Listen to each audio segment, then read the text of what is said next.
today's news.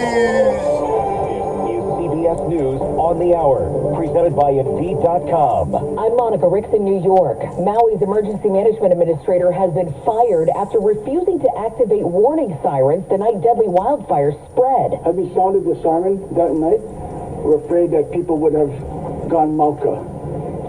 And if that was the case, then they would have gone into the fire.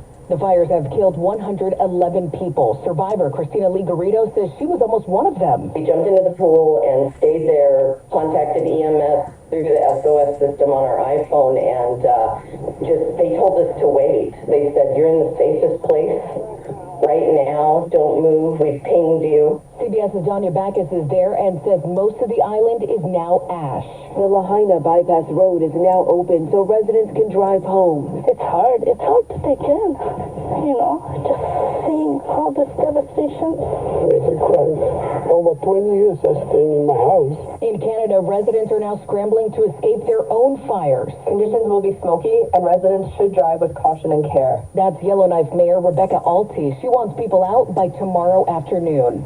A woman in Texas has been arrested for threatening to kill the judge on one of former President Trump's election fraud cases. Reporter Chris Fox. According to court documents, Abigail Jo Schry of Alvin, Texas, called the federal courthouse in Washington, D.C. and left a threatening message using a racist term for U.S. District Judge Tanya Chuck, and Schry saying, "You are in our sights. We want to kill you." She also threatened some Democrats and the LGBTQ community if Trump's not elected in 2024. There's a big push now in Washington to help make Congress younger. David Hogg is leading the effort. The first candidates that we're really supporting are candidates in the open blue seat primaries to help elect more people from our generation in open seats. Hogg started March for Our Lives after the Parkland shooting in 2018. Afghanistan's ministry wants women to cover their faces more or risk losing value. CBS's Christopher Cruz. The Taliban, which took over Afghanistan 2 years ago, has said the failure of women to cover their face in public is the reason the government has barred them from most public spaces and from having a job or attending college.